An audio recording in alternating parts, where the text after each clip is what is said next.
Bom dia, sejam todos bem-vindos aqui no painel Mais Filantropia. Meu nome é Rosiane Santos, eu sou doutoranda na USP de Ribeirão Preto e nos últimos meses eu estou na MIT Sloan como Visiting Student. E vocês devem estar se perguntando, por que esse painel de Mais Filantropia na Brasil Conference? Qual que é o objetivo que nós temos ao ter esse painel?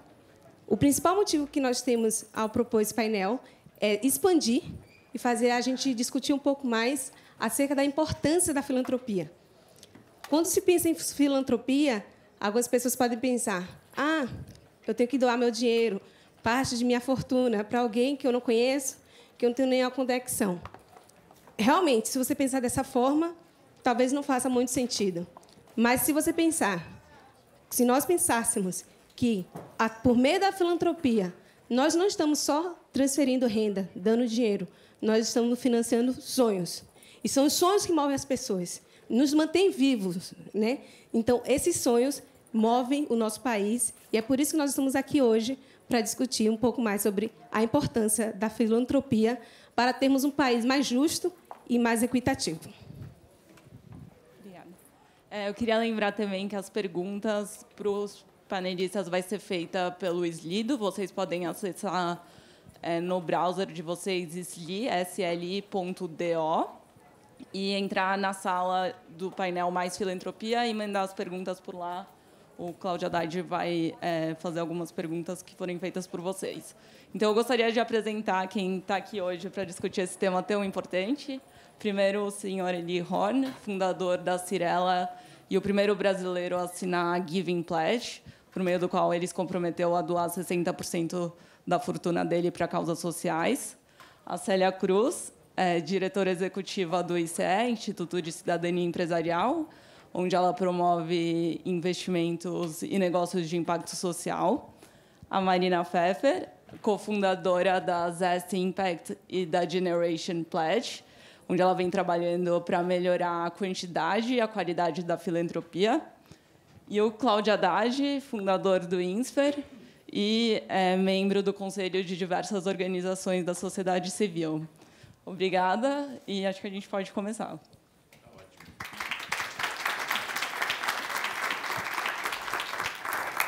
Obrigado, Isabel. É um prazer estar aqui com vocês hoje. Bom dia a todos. É um prazer estar com os meus companheiros de painel.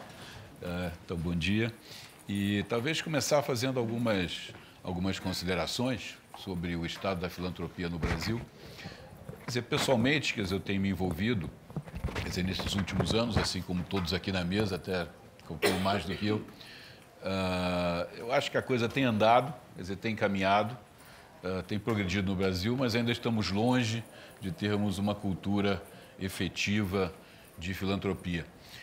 Se nós olharmos, tem algumas pesquisas que mostram que, na realidade, tem um percentual até bastante significativo de brasileiros que doam, muitos ligados a coisas religiosas, né? Mas grandes doadores para causas que não são necessariamente, religiosas, temos ainda um grupo relativamente pequeno. Eu vejo porque, nos projetos que eu estou envolvido, em geral, são sempre as mesmas pessoas ou um grupo relativamente pequeno que se envolve. Claro que temos também exemplos extraordinários de filantropia, especialmente em São Paulo. Os melhores hospitais que nós temos em São Paulo, o Einstein, Sírio-Libanês, a Beneficência Portuguesa, Oswaldo Cruz, foram, na realidade, criados por iniciativas do setor privado e ainda são, boa parte, também financiados por membros do setor privado, digamos, no caso específico, comunidades mais específicas em São Paulo. Mas temos vários outros exemplos, notáveis, mas claro que nada se compara com o que nós temos aqui nos Estados Unidos, né? Agora mesmo estava em Nova York, visitei a Escola de Engenharia de Cornell, em Roosevelt Island. Levantaram 800 milhões de dólares, assim como primeira tranche. Está lá prédios maravilhosos, etc., e continuam levantando dinheiro. Isso aí é um exemplo, diria, pequeno do que é feito aqui constantemente. Essas instituições, nós estamos, MIT, Harvard, com um endowment de 30 e tantos bilhões de dólares, quer dizer, estamos ainda muito, muito longe disso. Mas, de qualquer maneira, estamos caminhando. E eu, talvez, quer dizer, começaria perguntando aos membros do painel como é que eles veem a filantropia no Brasil, atualmente, quais os principais, talvez, principais obstáculos ou incentivos que eles veem para que a filantropia esteja acontecendo hoje e possa crescer. Vou começar pela Célia, talvez. Bom dia a todos e todas. Obrigada, Isabel. Obrigado, João, pelo convite. Eu, só pegando um pouquinho a minha trajetória para chegar nesse tema de filantropia e os desafios no Brasil, eu trabalhei muitos anos, agora estou no INSEE faz 7 anos. O INSEE é um instituto que tem hoje 60 associados, olhando para a inovação social. E a gente foi percebendo que era uma temática que a gente começou em 2012 nessa agenda e que, se a gente olhasse para toda, né, a sociedade civil e o volume de recursos que ela precisa para financiar a inovação social, a gente via que era muito pouco, né? A gente tem hoje uma dependência ainda da filantropia, de governo, de investimento social privado, mas o volume que hoje é mobilizado é um volume muito menor do que a gente precisa para essa agenda. Pra vocês terem uma ideia, hoje o GIF, que é o Grupo de Institutos, Fundações e Empresas, tem 150 membros, que investem em torno de 2,4 a 2,9 bilhões de reais. O BISC, que também é ligado à Comunitas, que a gente estava falando, tem 238 investidores, a maior parte grandes empresas, também 2,4 bilhões de reais. O volume de indivíduos do ano no Brasil está em torno de 13 bilhões de reais. Esse montante é um montante que não tem crescido. Se ele cresce muito pouco, alinhado ali com a fala do Cláudio, né? Então, acho que a gente precisa ainda trabalhar muito essa cultura de doação. Eu entro daí até para a agenda dos investimentos em negócios de impacto, né? Muito mais para pensar, puxa, se esse volume não está crescendo e não tem muita chance de crescer, será que eu consigo acessar outros bolsos, outros fluxos de capital, outras fontes de financiamento, que pode ser de famílias de alta renda, fundos de pensão, governo? Então, aí que eu entro um pouco nessa agenda de acessar outros volumes de capital para complementar esse dinheiro de filantropia que a gente está vendo que ele é limitado.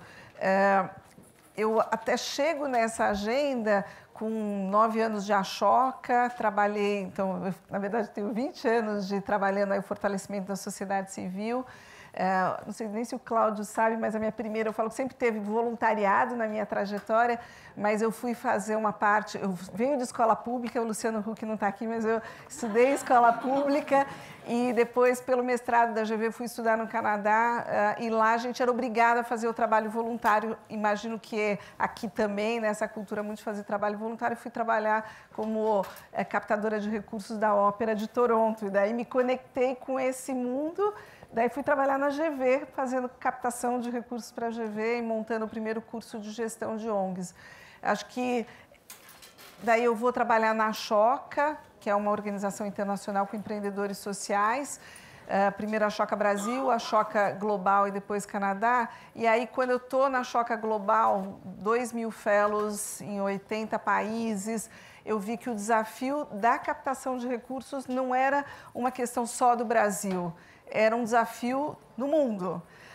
Todos os fellows só acessando esse bolso da filantropia, governo ou dos investimentos privados ficavam muito limitados. E aí que, de novo, eu começo no Canadá a olhar para esse campo dos investimentos em negócio de impacto e daí volto para o Brasil para trabalhar nessa agenda. Então, muita restrição a um recurso, um volume que não é suficiente hoje para financiar o que a gente precisa de inovação social para tantos problemas sociais que a gente tem e tão complexos no mundo.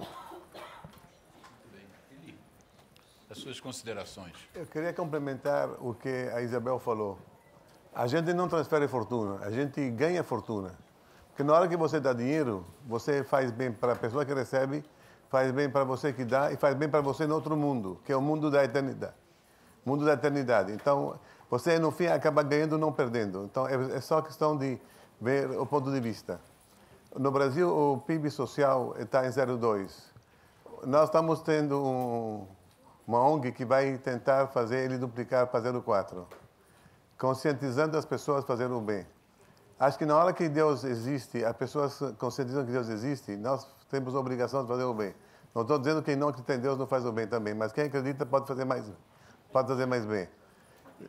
Então, a minha tese é, pelo bem podemos conseguir mudar a cultura, mudar a civilização, mudar o Brasil, e é uma obrigação nossa conseguir.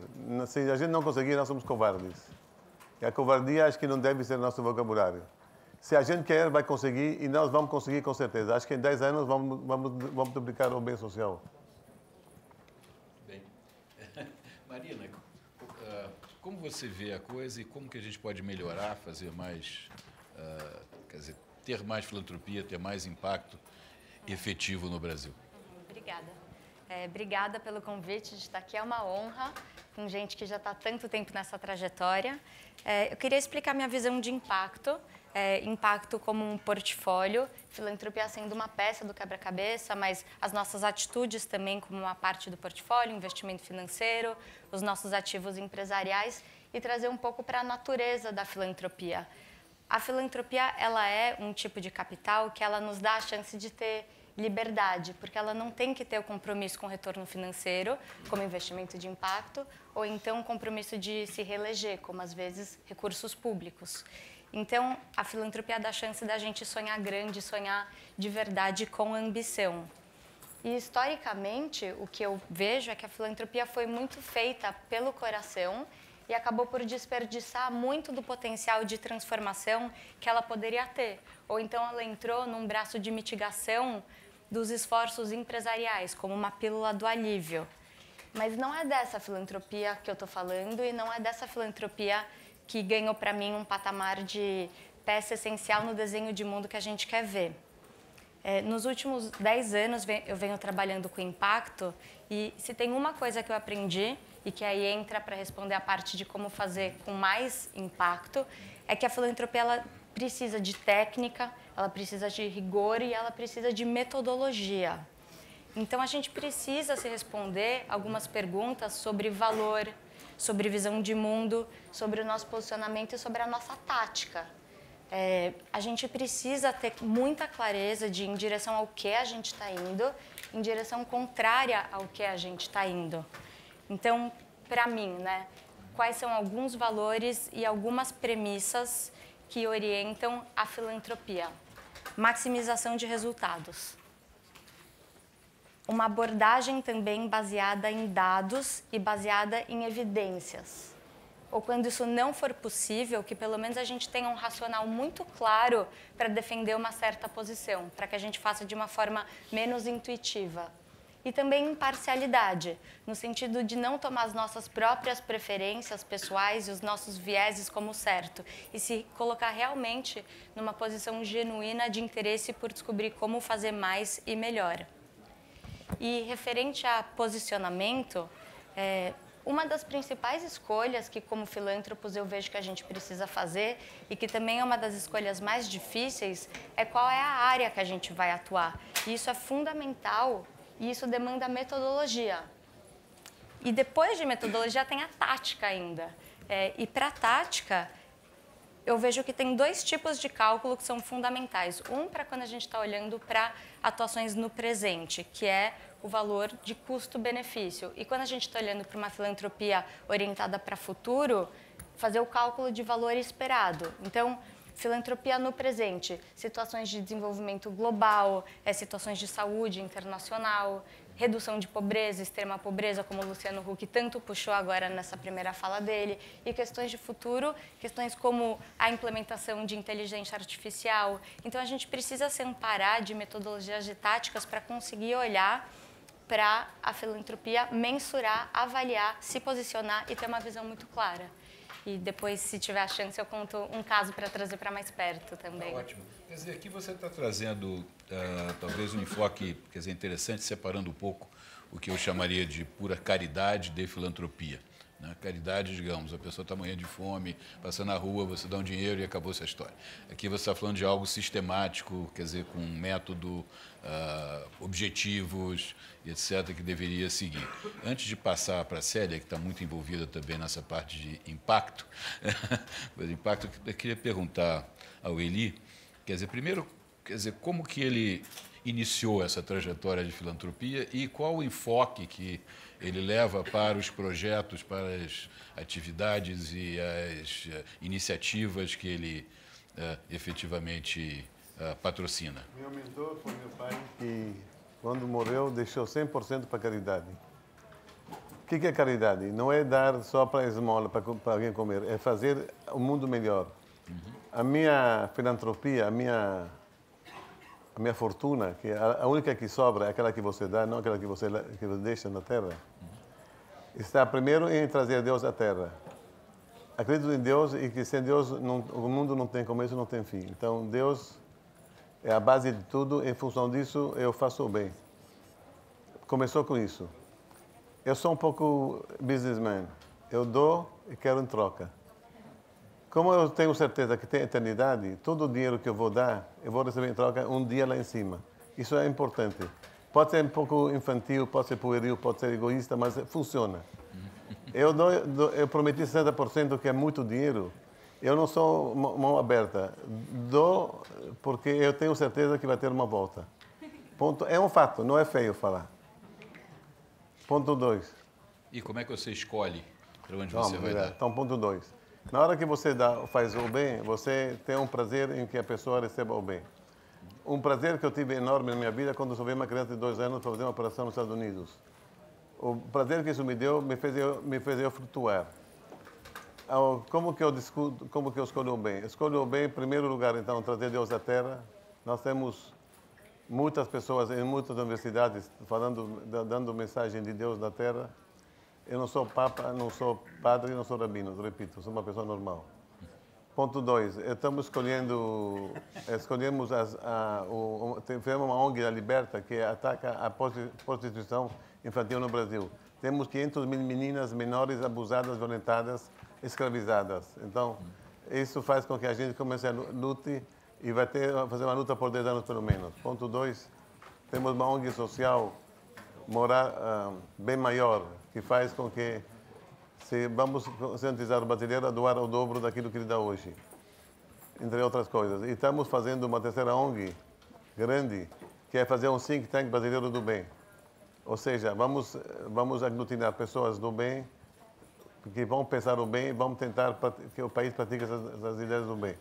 Fora, ajuda a centenas de projetos avulsos, entre outros, aquilo que o Luciano mencionou, Amigos do Bem, as bailarinas cegas da Fernanda Bianchini, Ayrton Senna, da Viviane Senna e assim por diante. Então, para mim, o bem é a base de tudo, da existência do mundo, o pilar da humanidade, o pilar de tudo. Sem o bem, o mundo não tem que existir. E se tem o bem, não tem corrupção. Se tem o bem, não tem roubo. Se tem o bem, não tem violência. Se tem o bem, não tem mentira. Se tem o bem, não tem nada de mal. Repito, pode ser pueril, infantil, mas é uma tentativa válida. Melhor tentar e conseguir algo do que não tentar e não fazer nada.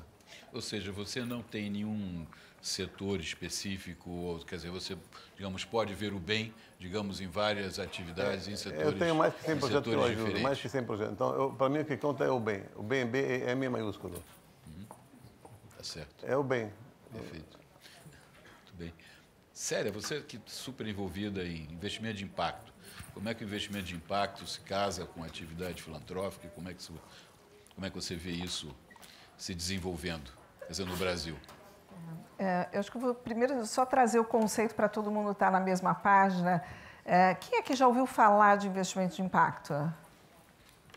Então, eu já tive reuniões que tinham 4 que levantavam a mão, então já é... Mas, assim, só para a gente olhar um pouco conceitualmente, eu estou falando... A gente falou aqui da filantropia e eu sou também... diferentes proporções, né? Mas eu também faço filantropia, acredito demais nas organizações que atuam nessa questão. O investimento de impacto, então, que eu falei, como é que eu posso acessar diferentes pools de capital. então de diferentes fontes, então para além da filantropia, e que esses volumes de capital possam ser mobilizados para organizações, negócios, organizações que estejam realizando impacto e performance financeira. Eu acho que o que a gente traz de novo aqui nessa agenda é ter impacto e performance financeira. E aqui, para esse dinheiro chegar aqui, existem intermediários que estão ajudando a construir esse ecossistema e existem instrumentos financeiros, às vezes os antigos, né, empréstimo, doação ou crowd equity, outros instrumentos para esse dinheiro chegar aqui. Aonde que a gente se conecta também com as agendas de quem está fazendo o bem é que, para nós, os negócios de impacto, e aí eu falo nós, é uma coalizão que a Aliança pelos Investimentos em Negócios de Impacto está fazendo no Brasil, que para nós pode ser desde uma ONG que tenha geração de renda, uma ONG que tenha um negócio, uma cooperativa, um negócio no formato do IUNOS, que reinveste 100% do lucro, ou pode ser um negócio que distribui dividendos. Então, eu falo que hoje eu sou agnóstica do ponto de vista do formato legal, desde que tenha um compromisso com o impacto social. E ao eu ter impacto e performance financeira, eu consigo acessar outros volumes de capital, talvez um capital que possa arriscar mais, que possa vir com maior escala, porque eu vou remunerar, às vezes não de mercado, mas talvez uma remuneração mais concessionária. Então, aí, como eu tenho essa potencialidade de remunerar, eu atrago muito mais capital. Eu acho que a gente veio para somar, né? Para somar mais volumes de capital, e eu digo que se esse ecossistema, que é bem onde o ICE está atuando hoje, a gente tem uma atuação de advocacy no Brasil, então a gente já conseguiu passar com o governo federal uma política nacional de investimentos em negócios de impacto, que está sendo replicada. Tem a governadora do Rio Grande do Norte, eu sei que ela vai falar aqui hoje, essa semana ela replicou essa política nacional, São Paulo está vendo de replicar com Dória. Então, a gente vê que tem um papel para o governo nessa leitura, e muito no que a Marina falou, mensurando o impacto, eu atraio outro capital. Eu consigo atrair se eu tiver uma mensuração de impacto. A gente também trabalha com professores, levando esse tema para as universidades, e com aceleradoras e incubadoras para que elas tragam mais negócios de impacto para o seu portfólio. Gostei muito da fala do Michael também abrindo. Eu acho que se a gente constrói isso para achar soluções de mercado escaláveis, com um potencial enorme para melhorar a qualidade de vida das populações de baixa renda, eu acho que ela se soma ao mundo das organizações da sociedade civil que tem esse recorte específico.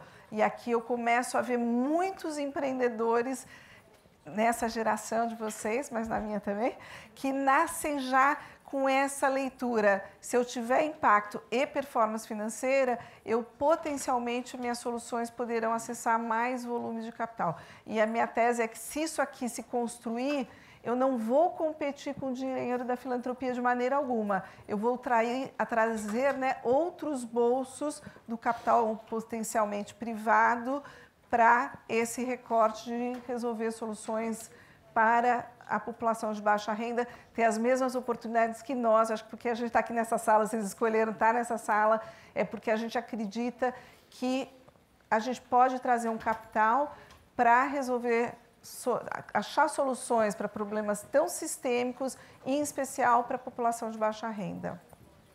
Isso é muito interessante porque, como você falou, isso aí traz um outro bolo potencial de recursos para atividades, quer dizer, com alto impacto social, que não seriam somente financiadas pelo setor privado, exclusivamente sobre o aspecto de, digamos, maximizar lucro e assim por diante, né? Quer dizer, tive muito contato, quer dizer, tenho ainda com o Howard Stevenson, que é um professor de Harvard, que foi um grande fundraiser lá em Harvard. E ele sempre me disse que são 3 condições básicas para uma pessoa, para você convencer uma pessoa a participar de uma atividade. Primeiro, aquele projeto, aquela atividade tem que bater como algo que para o doador pareça o bem ou pareça uma coisa importante. Segundo, que ele tem que achar que o seu dinheiro fará diferença. E terceiro, que ele será bem administrado. Aí volta talvez ao ponto da Marina, de muitas ONGs, têm boas intenções, têm bons projetos, mas pecam por falta de uma boa administração, pecam por falta de dar, digamos, satisfação, retorno não financeiro, mas retorno de informação, etc., sobre, quer dizer, para os doadores. E eu vejo que aqui nos Estados Unidos existe uma cultura muito mais disseminada disso, né? Quer dizer, quem estuda em qualquer universidade americana, logo que se forma, semana seguinte já recebe uma cartinha pedindo recursos para cá, para lá. E quando se dá dinheiro aqui, quando se entra em um projeto, é uma quantidade de notas, de agradecimento, de, enfim, quer dizer, reports sobre o que está, quer dizer, como aquele dinheiro fez diferença, assim por diante, né? Isso ainda nós temos muito a andar, quer dizer, no Brasil, né? Como é que você vê isso, Célia? Você, digamos, concordaria basicamente com esses 3 aspectos e, quer dizer, você tem uma larga experiência em várias ONGs. Quer dizer, o que você acha que, quer dizer, fora a cultura, etc., que a principal dificuldade em conseguir recursos, quer dizer, no Brasil para projetos, quer dizer, mais específicos? Eu acho que a fala do Eli de conectar, no caso ali, com o valor, né, os seus valores e com a causa, eu acho que, sem dúvida, é um dos pontos que leva as pessoas, acho que no intuito de generosidade, de contribuir.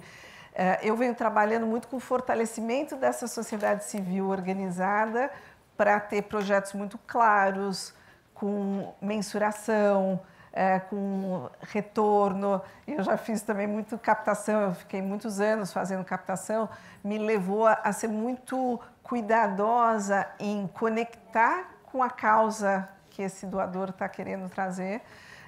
Eu acho que levá-lo a se conectar com a agenda da organização também, para levá-lo para um outro lugar, de sair desse lugar só, às vezes, da conexão com a causa, para entender o impacto que a gente está fazendo.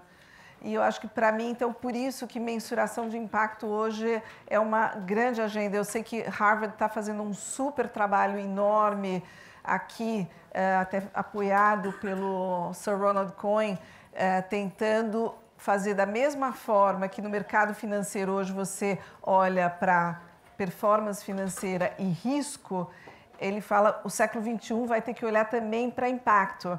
E como é que eu consigo fazer dessa mensuração de impacto um instrumento global e comparado? Então, eu acho que eu venho trazendo um pouco essa agenda de, mesmo na Choca, a gente sempre mediu o impacto dos empreendedores. Então, acho que, para mim, é trazer o filântropo, o investidor social, a olhar para, de fato, que mudança que eu estou fazendo nessa sociedade. Acho que eu quero... Posso agregar algo? Claro. O problema maior é o egoísmo humano. O homem não gosta de tirar dinheiro do bolso. Ele gasta para ele, para a mulher dele, para os filhos, gasta para luxo, carro, aviões, e deixa para os filhos torrarem o resto. O que falta para o homem é se convencer que o dinheiro dado não é o dinheiro dado definitivamente. O dinheiro volta, como eu falei, volta um dia para ele na eternidade. Em vez de ter uma poupança terrestre, ter uma poupança eterna. Isso muda muito o enfoque. O problema é o ser humano que é egoísta por definição. Nós temos que fazer ele menos egoísta, ou convencendo a ter uma poupança outra do que o material no bolso. Para mim isso é básico. E mudar de colonizador. Pena que a Inglaterra não descobriu o Brasil, veio de Portugal. Mas o que eu posso fazer?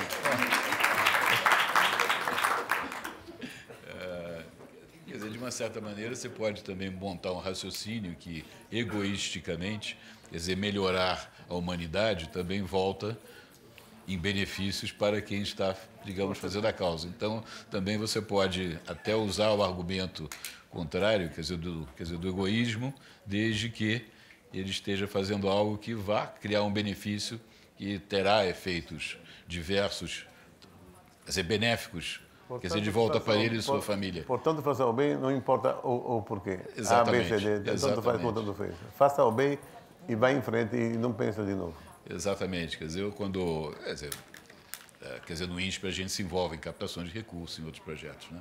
E eu nunca me preocupo muito com a motivação da pessoa, porque a motivação pode ser diversas, pode ser, quer dizer, fazer o bem de uma maneira completamente altruísta, pode ser ego, pode ser qualquer outra coisa qualquer. O importante é que esteja acontecendo a doação, porque vai para uma boa causa, né? Quer dizer, uma boa causa desde que realmente crie valor, crie o bem e que os recursos sejam também administrados, porque ninguém quer dar dinheiro para um negócio que é um poço sem fundos ou recursos serão, quer dizer, não terá impacto. Marina, gostaria de, digamos, complementar. Aliás, você também tem um trabalho excelente sobre o aspecto generacional, né? Quer dizer, você podia falar um pouquinho sobre o que você está fazendo e como é que isso se insere aqui dentro do nosso painel? Sim. Quando a gente estava até se apresentando e conversando para alinhar esse painel, me pediram para direcionar também a pergunta para o papel de herdeiros, né? E o Luciano Huck estava falando que para ele falar em público com pessoas vivas traz um desconforto. E também para mim abrir o papel sobre herdeiros também traz um desconforto, porque tem muito tabu. É um público que é muito fechado, então tem uma vulnerabilidade em estar trazendo esse tema, mas eu acho que é muito importante quando a gente fala sobre riqueza multigeracional, então vou trazer aqui o meu olhar sobre o papel de herdeiros no campo de impacto e no campo de filantropia como um todo. E aí o chapéu que eu uso aqui é o chapéu do Generation Pledge, que eu já vou explicar para vocês, a Bel falou sobre isso na introdução, inclusive o meu sócio, o Cid, está aqui junto com a gente. Mas eu queria dar um passo para trás e explicar um pouquinho de contexto. Que herdeiros é uma posição muito particular no mundo. Quando a gente olha para herdeiros, a gente está falando basicamente dos filhos e filhas da população de ultra high net worth, que tem 30 milhões de dólares ou mais. No mundo, existem 250 mil pessoas que são ultra high. Então, os filhos, que é a população de herdeiros, é mais ou menos 500 mil de pessoas. Isso é 0,003 da população mundial, os ultra high. E no Brasil a gente tem 4.500, assim. E quando a gente pensa em herdeiros, a gente pensa naquelas pessoas que já nasceram no pico do Everest. Já têm um lugar ao sol, estão sossegadas, podem relaxar, a vida está mais tranquila. Mas, na verdade, você chegou no pico do Everest de helicóptero. Então, muitas vezes, muito mais do que se pode imaginar, tem um sentimento de insegurança, de falta de musculatura, um sentimento de comparação da barra muito alta do que seus pais, seus avós, seus bisavós fizeram, e um sentimento também de desconexão com o mundo. Então, eu escolhi trazer para vocês esse aspecto mais psíquico, mais emocional dos herdeiros, porque a via de impacto, pelo menos para mim, ela é uma via de reconexão com o mundo. Inclusive, não tem nenhuma pesquisa que correlacione patrimônio com bem-estar. Então, quanto mais dinheiro, mais feliz se é. Não existe nenhuma pesquisa no mundo que mostra isso. Então, o que dá para fazer com esse fenômeno de herdeiros? Dá para fazer muita coisa. No mundo tem 31 trilhões de dólares que vão ser transferidos de pessoas ultra high para seus filhos. E o que a gente está fazendo é criando uma plataforma para convidar herdeiros internacionalmente a se comprometerem a doar uma parte do patrimônio durante os primeiros 5 anos do recebimento da herança. Então, a gente convida para doarem 10% e a gente recebe pessoas que se comprometem com pelo menos 5%. Então, as pessoas se comprometem com a doação e a gente, enquanto Generation Pledge, se compromete com informação e formação sobre impacto, porque a gente sabe que uma das principais barreiras para fazer impacto com rigor é a qualidade da informação. Então, é isso o que a gente quer fazer, a criação de uma rede também. E a gente faz isso por 2 motivos. O primeiro é muito concreto, é o potencial de transferir bilhões de dólares de uma forma eficaz para temas, áreas e projetos que são extremamente relevantes. E o outro também é para mexer com a cultura de herança no mundo. Uma coisa é a gente pensar o que a gente pode fazer individualmente, a outra coisa é pensar o fenômeno de herança no mundo e o fenômeno da posição de herdeiros no mundo. E a gente sabe que se a gente fizer isso de uma forma bem pensada e escalonável, a gente está conseguindo acumular o valor somado de uma geração, que já está muito mais conectada ao mundo, que não quer desperdiçar tempo, que não quer desperdiçar recursos.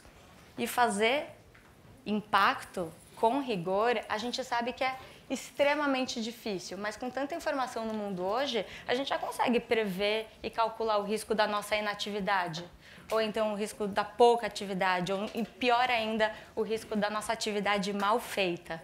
Então, o papel de herdeiros no mundo para fazer impacto é gigantesco, porque a gente consegue realmente fazer parte com um montante significativo do desenho de mundo que a gente sonha em ver.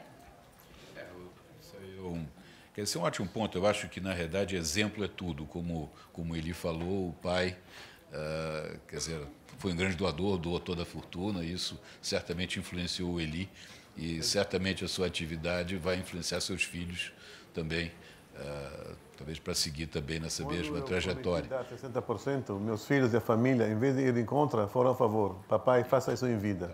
A esposa, inclusive. Exemplo é super importante. Temos inúmeras perguntas aqui, eu acho que talvez pudéssemos começando a, digamos, tratar algumas delas. A primeira aqui é: como jovens que querem se envolver em carreiras em filantropia e gestão podem começar? Célia, você que tem larga experiência nessa atividade. Eu acho que um jeito de entrar, às vezes, é fazendo trabalho voluntário. No meu caso, foi sendo meus saltos de carreira, eu trabalhar voluntariamente. Hoje, eu estou também em conselho de várias ONGs, e isso vai abrindo um pouco as temáticas que vocês querem, né? Então, eu acho que escolha no trabalho voluntário aquela agenda, seja temática, educação, saúde, meio ambiente, direitos humanos, uma temática que você realmente ame, porque ali é onde você vai se comprometer talvez demais, ou vai ter esse alinhamento profissional e pessoal nessa agenda. E depois eu acho que estudar, que nem vocês estudam, eu falo que às vezes você encontra pessoas que são brilhantes nas suas carreiras profissionais, mas quando estão olhando para o lado da sociedade civil, do seu trabalho voluntário, acha que não precisa ter tanta experiência. Não, eu acho que o terceiro setor, nem vou usar o termo aí, né, mas a sociedade civil organizada, hoje já tem muitos cursos. Aqui nos Estados Unidos começou 30 anos antes que o Brasil, a GV fez o primeiro curso em 95, hoje já tem vários cursos. Então, acho que tem especialidades, né, dentro do terceiro setor que é muito importante. Ele falou, captação de recursos, eu vim fazer curso aqui, estudei lá, escrevi um livro. Então, a gente vai, né, se especializando tanto quanto se você está trabalhando no gestão de uma empresa ou no mercado financeiro. Acho que tem aí hoje já tem uma trajetória muito grande para a gente se especializar nesse campo. Tem aqui algumas fundações também aqui na sala que eu também estou fazendo assim também. Isso eu acho um ótimo ponto. Hoje, quer dizer, como você falou, existem organizações muito mais profissionalizadas que dão muito mais oportunidades de desenvolvimento profissional e pessoal dentro do terceiro setor. E eu vejo, quer dizer, pelos jovens que se formam hoje, que é um número crescente está querendo ir trabalhar no terceiro setor, nem que seja por um período de tempo, para depois passar para o setor com fins lucrativos, e o próprio mercado, quer dizer, absorve bem essas pessoas, porque mostra espírito de liderança, espírito de, quer dizer, uma série de outras qualidades. Então, eu vejo isso crescendo de fato no Brasil. Marina, você queria complementar? Sim, obrigada. Uma outra alternativa, complementar ao que a Célia estava trazendo, é olhar para as organizações de metafilantropia.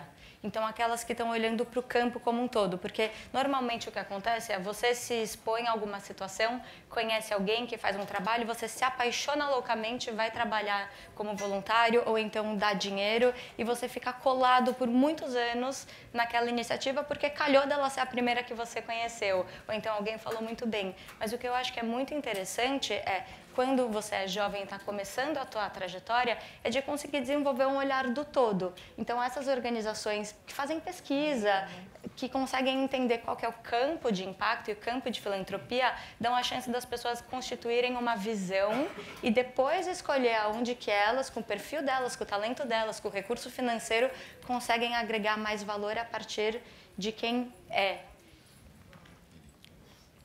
As organizações existem e funcionam, mas a base é o homem. Sem homem não tem organização. Precisamos conscientizar o homem a doar de si para terceiros. Esse é o segredo. A combater o egoísmo que está no ser humano. O resto é consequência. Sem conscientização não tem engajamento, não tem filantropia. E parabéns, Marina, você vai trazer ao mundo do bem $1,5 trilhão a 3. 5 a 10% de 31 trilhões são 10%. Parabéns. Só um número, gente. São hoje 820 mil ONGs no Brasil. Todas as cidades têm a mesma distribuição de ONGs no Brasil inteiro, proporcional ao número de pessoas. Então, só que dessas, só 70% tem profissionais remunerados. Então, só para a gente ver que ainda também tem um mundo muito do voluntariado dentro do mundo das ONGs. Para a sua observação, Eli, temos uma outra pergunta aqui. Como incentivar a elite brasileira a ser mais proativa ao ajudar o próximo, se esta é alienada às verdadeiras condições e desigualdades dentro do nosso país? Vou contar um fato. Faz 2 meses, estava no escritório, alguém quer me conhecer. Ouvi falar de você que faz o bem, etc. A gente almoçou no dia seguinte e a pessoa vai doar R$10 milhões para uma causa nobre que eu apresentei. Então, o problema, ele falou, eu não sabia o que fazer antes. Uma pessoa muito bem de vida, ganha muito dinheiro. O problema é conscientizar, conversar e dar um bom exemplo. Acho que muita gente pode doar mais se for engajada. Para engajar, precisa conscientizar. É um tete-a-tete. O problema é egoísmo que tem que ser combatido. Infelizmente, o homem nasceu com esse instinto de egoísmo, faz parte da natureza humana, temos que combater. Se a gente combate, vamos conseguir convencer terceiros. Eu acho que eu convenci bastante pessoas a doarem bastante dinheiro para causas nobres.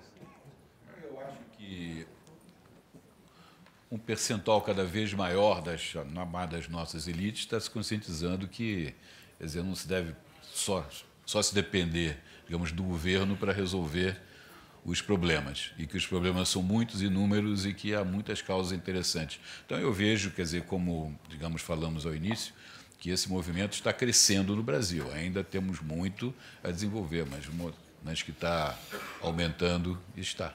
Não sei se o senhor Jorge Paulo Lema está nessa sala, mas pergunta-me para ele por que ele faz o bem. Seria uma boa pergunta, uma boa... Ele está aí na mesa? Não. Jorge Paulo Lema. Não, mas eu conheço bem, ele acha que contribui para certas causas, principalmente educação, que é o grande foco, fará um país melhor. E, consequentemente, isso é uma coisa boa em si e que também trará outros benefícios para todos, né? Quer dizer, para a sociedade. Quer dizer, assim como ele, eu não sou uma pessoa particularmente religiosa, mas também temos uma fundação familiar que, no fundo, faz exatamente, tem a mesma motivação.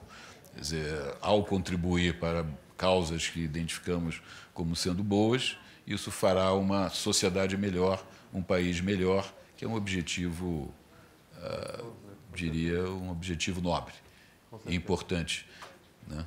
Então, a terceira pergunta, eu acho que eu posso responder direto, quer dizer, os Estados Unidos têm uma cultura filantrópica mais estruturada, e isso se deve muito aos incentivos fiscais, como incentivar um filantrópico menos árido no Brasil.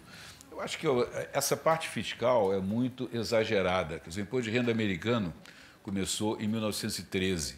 Antes de 1913 já tinha doações super importantes dos Carnegie, Rockefeller, Vanderbilt e assim por diante. Então, o imposto de renda, quer dizer, não foi o principal fator que fez com que os Estados Unidos tivessem uma cultura de doação, e nem acho que seja o principal fator. Novamente citando o meu amigo Howard Stevenson, uma vez estava num país da América Latina e estava querendo captar dinheiro, e aí a pessoa, quer dizer, o empresário disse, não, mas vocês têm incentivo fiscal, quer dizer, nos Estados Unidos, e aqui a gente não tem.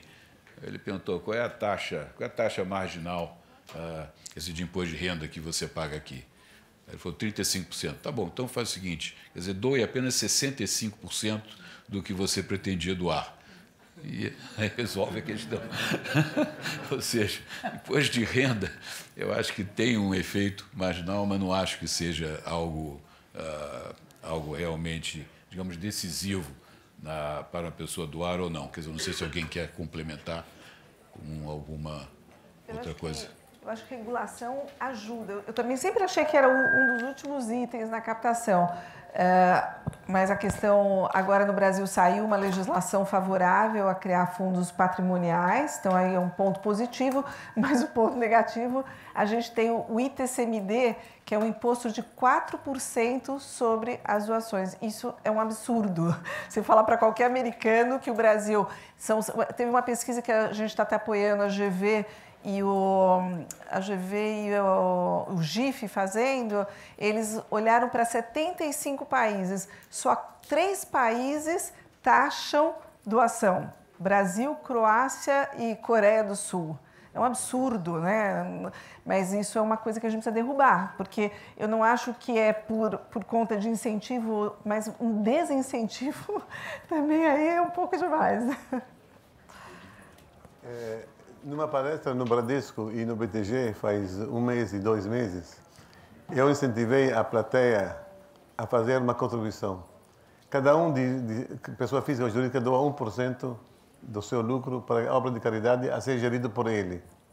Isso é prático, funciona. Assim você vai acostumar a tua família, seus amigos a fazer o mesmo. Então, sugiro que vocês doem 1% do lucro que vocês fazem para coisas que vocês vão dirigir.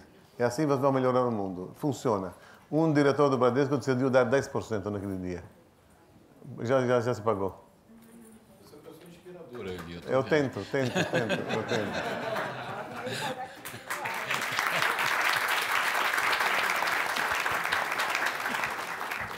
Marina, você quer complementar ou não? Não, tá bom. Ok. Vou ver mais uma. Aqui temos uma outra pergunta. Além da cultura de doação, o Brasil não tem a cultura de captação.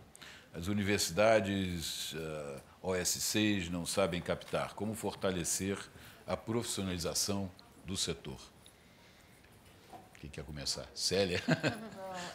Em 1990, a gente criou a Associação Brasileira dos Captadores de Recursos. Então, hoje tem muitos captadores de recursos que ajudam a estruturar esse campo, né? Então, quem quiser entrar na BCR, então tem hoje cursos, tem a questão de quais são as novas técnicas para captar, como é que eu capto por internet, como que eu capto por carta, por direto. Então, acho que hoje já tem um movimento de fortalecer o captador de recursos como um gestor de uma organização.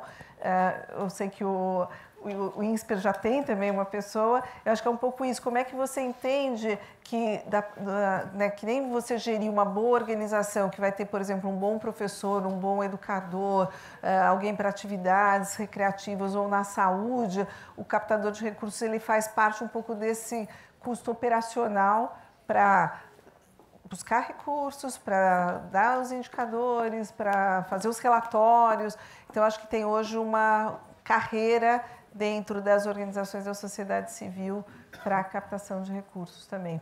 Eu queria só complementar um pontinho aqui na fala anterior. Eu, desde pequeno, aprendi, também morando um pouquinho no Canadá, de que eles faziam, quando as crianças eram pequenas, nessa linha de criar cultura, você tinha 3 latinhas lá, né? Então, quando a criança ganhava um dinheiro, ela punha, esse pedaço aqui eu vou guardar, né? O saving, esse aqui eu vou doar e esse daqui eu posso gastar. E eu acho que ali é numa dimensão menor de criando cultura. Mas quando você já está, né, num valor, sei lá, ou numa empresa familiar, eu trabalho muito com famílias que vêm de empresários, a gente tenta sempre exercitar também 3 chapéus, que a gente fala, ora é filântropo, ora é investimento. E aí eu estou estimulando, claro, o investimento de impacto, nunca deixando de fazer a filantropia, muito como complementar. Mas várias dessas famílias também têm suas empresas. As empresas também hoje são grandes doadoras no Brasil, fazendo ora completamente desconectado com a empresa, mas ora também olhar a cadeia de valor da empresa, e aí, gente, aonde quer que vocês trabalhem, eu acho que hoje vocês também podem olhar a cadeia de valor dessa empresa e pensar onde que eu posso, às vezes, trazer um empreendedor social, trazer um negócio de impacto. Pode ser, às vezes, na área de RH, ajudando a trazer um tema de diversidade, pode ser na área de compras, pode ser na área de inovação social. Então, eu acho que tem espaços enormes em qualquer lugar que você esteja atuando, seja numa empresa, seja com a sua família, seja com seus filhos, também, e criando essa cultura desses, eu falo desses 3 olhares aí, que eu acho que é muito importante. Além disso, quer dizer, a pergunta é interessante, fala especificamente das universidades. De fato, eu acho que é um grande desperdício essas universidades brasileiras, porque elas não fazem nenhum esforço, não incentivam nenhuma... Agora algumas estão começando a fazer, mas a associação de ex-alunos, desde o início, quer dizer, tentar criar nesses alunos a ideia de que pertencerão a uma, digamos, comunidade, quer dizer, em torno daquela universidade, que a universidade precisa de recursos e assim por diante, né? Que é o que é feito aqui, quer dizer, pelas universidades americanas. Então, tem um problema do doador e tem problema do captador. Quer dizer, o captador também não, quer dizer, não faz esforço e talvez porque boa parte das universidades sendo públicas, acho que o dinheiro vem do governo, mas o dinheiro, bom, o governo está quebrado, número 1 no Brasil, e além mesmo que o dinheiro viesse do governo, ele pode perfeitamente ser complementado, quer dizer, por doações. E um dos grandes potenciais doadores são justamente, quer dizer, as pessoas que se beneficiaram daquele estudo, naquele lugar e que deveriam ou poderiam ter um sentimento de assim, retribuição, generosidade, etc., quer dizer, voltando para as universidades. Então, eu acho que é um grande desperdício, eu acho que as universidades deveriam colocar isso no seu protocolo, digamos, de tentar, quer dizer, desenvolver associação de ex-alunos e durante o curso, durante a presença do aluno lá, também incentivá-lo a, quer dizer, mostrar como as coisas são feitas e exemplo e recurso, etc. É um trabalho grande a ser feito. Marina. Se eu puder complementar aí, e tem também o profissionalismo de conseguir extrair do porquê do pedido de captação a relevância daquele investimento. Então, quando a gente escutou agora que, somado, os alunos do MIT, eles são a 10ª economia do mundo, esse é um argumento de resultado do investimento que faz muito sentido. O doador se estimula a doar. No Instituto Weizmann, por exemplo, eu estive lá agora em Israel e eles vão explicando para a gente por que investir em ciências básicas é importante e como que eles conseguiram desenvolver tecnologias para os grandes problemas do mundo a partir daquele instituto. Então, trazer a clareza de qual é o retorno daquele investimento filantrópico também traz a base para o doador se estimular. Ele sentir que aquele projeto está fazendo diferença e tem efetivamente impacto. Cláudio, a melhor maneira de aprender a captar e a doar é fazer um curso de Giving Pledge. Lá a gente sente não, em termos absolutos e em termos relativos. Muitas pessoas vão doar 99% de muitas dezenas de milhões. Então, nós somos anões, vamos aprender deles. É uma boa escola, funciona e viva e muito efetiva. Agora, eu queria a opinião de vocês também o seguinte... quer dizer, aqui nos Estados Unidos, talvez pela própria cultura, etc., as pessoas são bem mais agressivas em pedir dinheiro. Quer dizer, já o brasileiro é muito mais tímido em pedir dinheiro, né? Eu acho que o brasileiro fica muito constrangido em chegar e, olha, uma doação, tal, pode falar as coisas, tal, mas na hora de realmente pedir dinheiro há uma certa restrição. Vocês veem isso e como que a gente poderia, quer dizer, melhorar nesse aspecto, se é que devemos melhorar nesse aspecto? Porque uma coisa é se você for muito contra uma cultura, às vezes não funciona, né? Célia, você teria... Eu lembro quando eu fui trabalhar na GV, o Michel Zeitlin, que era diretor na época, ele falou assim, não vamos colocar captador de recursos, senão quando você der o cartão vai assustar. Então, a gente chamou de desenvolvimento institucional, que era o termo aqui. E pegou, né? Exatamente, mas pegou e acho que funcionou, pelo menos ninguém deixava de me receber. Mas eu acho que eu nunca tive problema, eu brinco que a minha primeira memória de captação de recursos era na escola pública, que eu tive que captar azulejos para o banheiro, tal a pobreza, né, que as escolas públicas de captar azulejo, rosa, então acho que foi me criando uma cultura de captação. Então hoje eu não tenho nenhum problema de pedir, porque eu não estou pedindo para mim, né? Eu estou pedindo para uma causa e tal. Em especial, eu trabalhei muito com os fellows da Choca, que são empreendedores maravilhosos, super inovadores. Então, captar para ajudar um empreendedor, eu acho que muitas dessas salas também serão empreendedores, e espero que empreendedores de impacto, empreendedores sociais. Eu acho que contribuir para ajudar a captar para uma missão que vocês têm, e que vocês estão ajudando a resolver um problema social para o mundo, para mim é quase que um privilégio, né? Eu poder trabalhar para empreendedores sociais ou para universidade, para formar mais gente. Eu adorava captar para bolsas de estudos na UGV. Então, acho que eu sempre... Por isso que eu gosto de escolher uma causa. Eu também fui mais organizações intermediárias, que trabalhava com muitos temas, porque daí você está ajudando uma missão. E aqui pensando, só até para também trazer o meu tema aí da filantropia e do investimento, eu acho que quando você está com o empreendedor, vou pegar aqui um caso que é o Fernando Assad da Vivenda, que ele faz hoje reformas de casas de favelas em São Paulo, e ele é um fellow da Choca também, e como que ele foi escalando o seu modelo. E eu gosto de pensar que a gente tem que quebrar um pouco os modelos mentais e trabalhar junto, filantropia, investimento, e não mais filantropia doa, investidor só quer maximizar o lucro, ou aqui eu só uso doação, aqui eu uso equity. Como é que a gente mistura, né? Então, o Fernando, ele no começo da trajetória dele, ele recebeu doação de vários. Eu acho que o próprio Aron, ali que eu conheci da Cirela, apoiou. A Karen Baumgart, sua esposa está dizendo que acho que sim.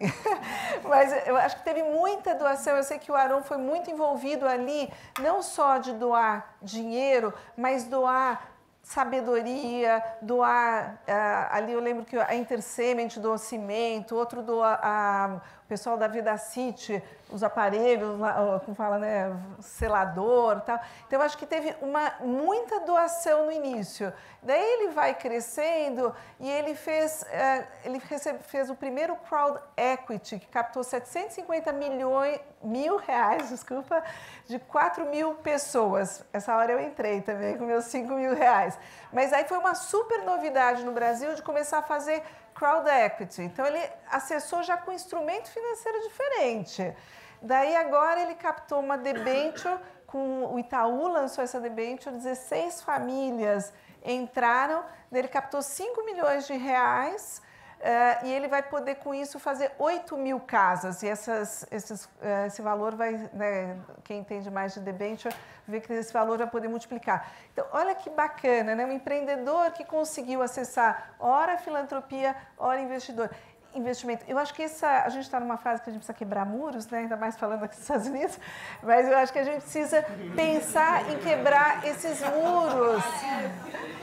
muros, né, da filantropia, do investidor. Eu falo, hoje a gente tem que saber qual é o dinheiro que esse empreendedor precisa na hora certa. Eu acho que é um pouco a gente exercitar essas quebras de modelo. Eu tenho certeza que você fez doações e investimentos bons, né? Eu acho que isso é importante para a gente. Acho que para ser captador tem que ser cara de pau. Tem que dar um exemplo e ser bom.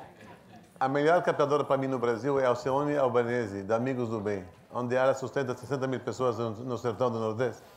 Dá educação, hospitais, saúde, comida e ensina a trabalhar. Eu fui lá com a minha mulher, passando 2 dias, recebemos 4 mil beijos de criança. O amor que ela consegue, ela é uma deusa. Então, vamos aprender dela. Ela é muito boa, que você conhece. Vale a pena trazer ela aqui ano que vem. É o melhor exemplo de captação no Brasil que eu conheço. Ela é charmosa. Boa sugestão. Temos uma pergunta aqui. Em um país com uma desigualdade social profunda, vocês acham que a filantropia pode ter impacto na diminuição desse abismo e não cair no assistencialismo? Olha, eu acho que sim, claro. Quer dizer, respondendo já a primeira, eu estou envolvido pessoalmente, quer dizer, em alguns projetos. Inclusive, estou no conselho do Instituto Unibanco. O Instituto Unibanco tem um projeto no ensino médio, quer dizer, espetacular no Brasil, que é o Jovem de Futuro. Esse projeto foi implantado em vários estados. Dos 5 estados que melhoraram mais o IDEB, nessa última chamada IDEB, 3 estão no projeto Jovem de Futuro.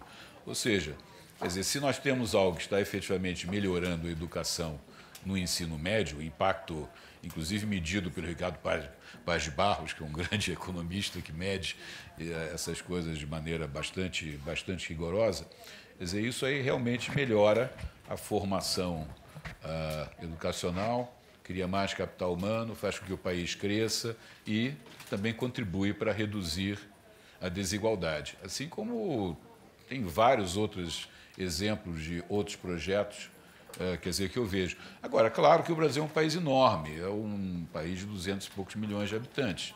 Então, essas iniciativas todas, quer dizer, não se pode efetivamente substituir o governo em termos de programas sociais básicos, mas isso não só também tem um impacto em si mesmo, como também criam bons exemplos e podem gerar boas práticas, podem até ajudar também o governo nos seus próprios programas. Esse programa Jovem, quer dizer, Jovem do Futuro, voltando, é feito em parceria com os governos estaduais. Ou seja, são coisas que efetivamente podem melhorar, quer dizer, o país e podem funcionar. Não sei se vocês gostariam de complementar. Eli. Para mim, a salvação da luta contra a pobreza vai vir do empresariado e não do governo. Então, nós temos a obrigação de fazer isso acontecer, na minha opinião.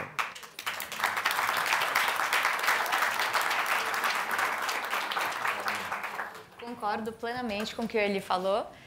E tem algumas iniciativas que já foram testadas que elas mostram que isso é muito possível. Então, soluções que a gente poderia trazer para o Brasil, por exemplo. Tem o Give Directly, que é uma ONG que atua em vários países da África, que eles fazem transferência de dinheiro de uma forma não condicionada.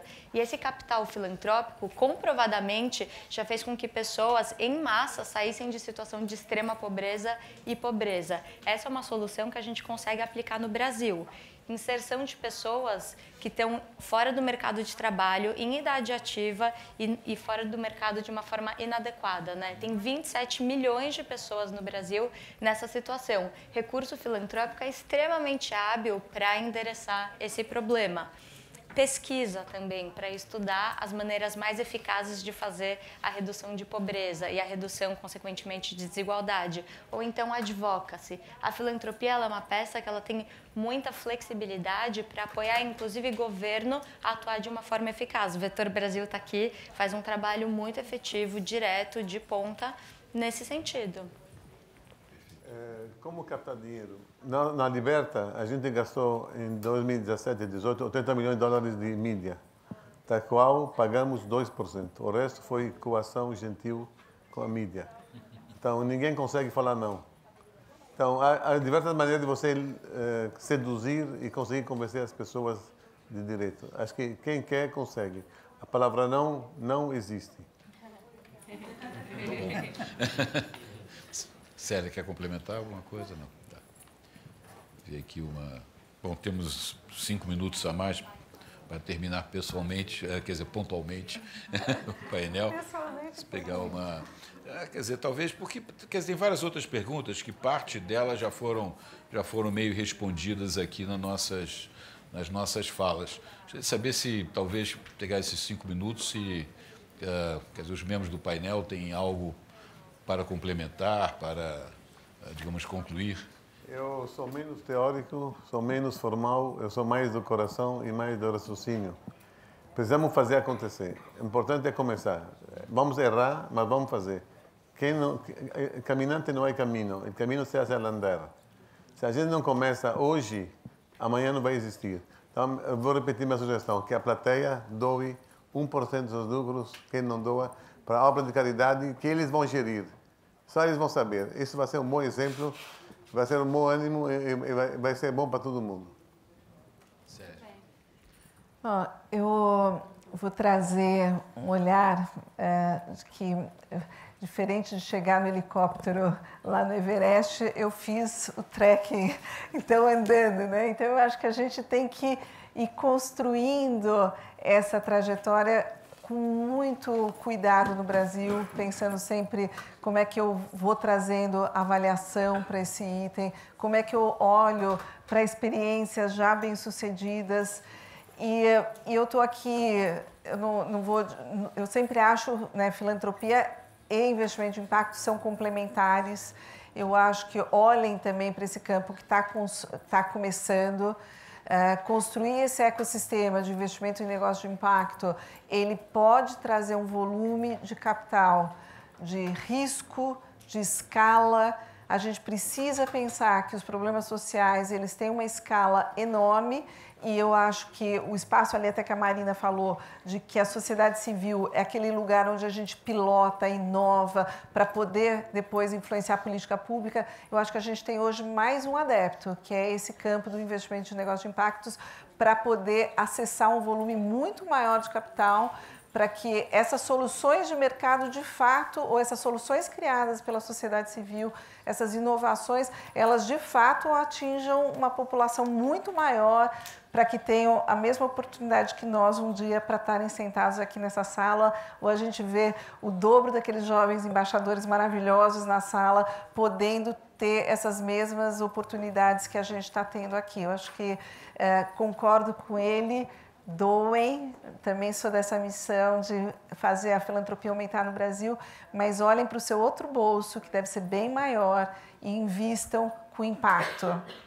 Eu falo que eu poucas vezes investi em ações e perdi tudo com Petrobras e Vale na minha vida. Então, dali para frente, eu falei, agora eu só invisto em negócios de impacto que eu realmente... Claro que não é só, né? Porque eu nem sei, às vezes, onde que os bancos colocam. Mas também isso, vá para o seu banco e pergunte para o seu banco. A gente tem uma briga lá, a gente está trabalhando com Itaú, Credit Suisse, para dizer assim, cadê os produtos de impacto que vocês têm? Se todos nós nessa sala e todas as pessoas que tiverem muito dinheiro chegarem para os seus gestores e falarem, me apresente os produtos de impacto que você tem, porque eu quero levar o meu dinheiro junto com os meus valores, com os meus princípios, os bancos estão correndo atrás de produtos de impacto porque pessoas que nem vocês estão pedindo para eles produtos de impacto. E a gente está fazendo uma carta também para que a gente quer que as famílias movam de 1 a 3% nos próximos anos para produtos de impacto. Se vários jovens que nem vocês assinarem essas cartas e levarem aos seus bancos, os bancos vão correr atrás de investir em mais produtos, negócios de impacto, que muitos estão nascendo por aqui. Acho que a sua esposa está Célia, em termos de investimento em Petrobras e Vale, você escolheu o momento errado. Eu sou uma ele tem toda a razão, eu sou uma ex-economista, eu brinco, eu perdi esse lado. Acho que a sua esposa está te levantando a mão. Eu acho que não. Eu queria discordar um pouco mais.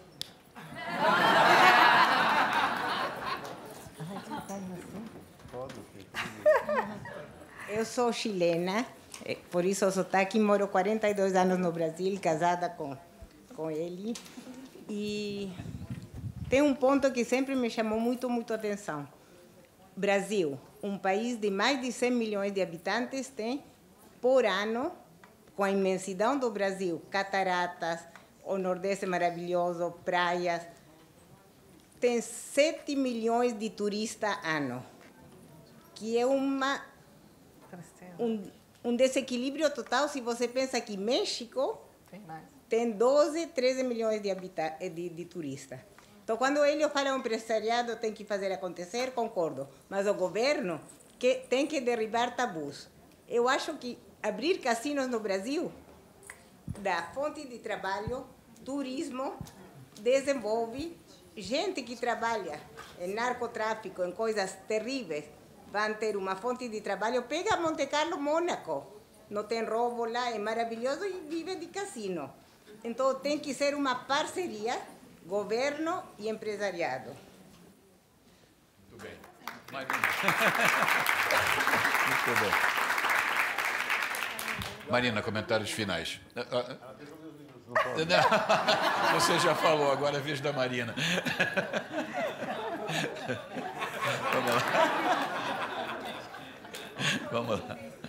Eu estou errada, mas faz pouco tempo eu vi assim, Brasil, 9ª economia do mundo, e em termos de filantropia, doação, é o número 120. também. É triste.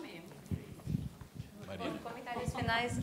O Eli falou de filantropia, o bem trazer Deus à Terra.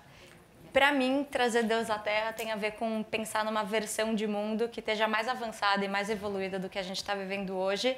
E a ficha que para mim é que eu sempre bato é de a gente fazer com eficácia, com pensamento, com inteligência, para não desperdiçar tempo, recurso e potencial. Então, gosto dessa frase e faço aqui uma adaptação dela também. Bom, só um comentário final, que estamos bem em cima da hora. Quer dizer, dando um depoimento pessoal, quer dizer, como você sabe, eu estou no INSPER, e o INSPER, desde cedo, se engajou muito em captação de recursos. Nós achamos, quer dizer, o nosso modelo é o modelo de uma universidade americana, claro que a escala, quer dizer, muito menor.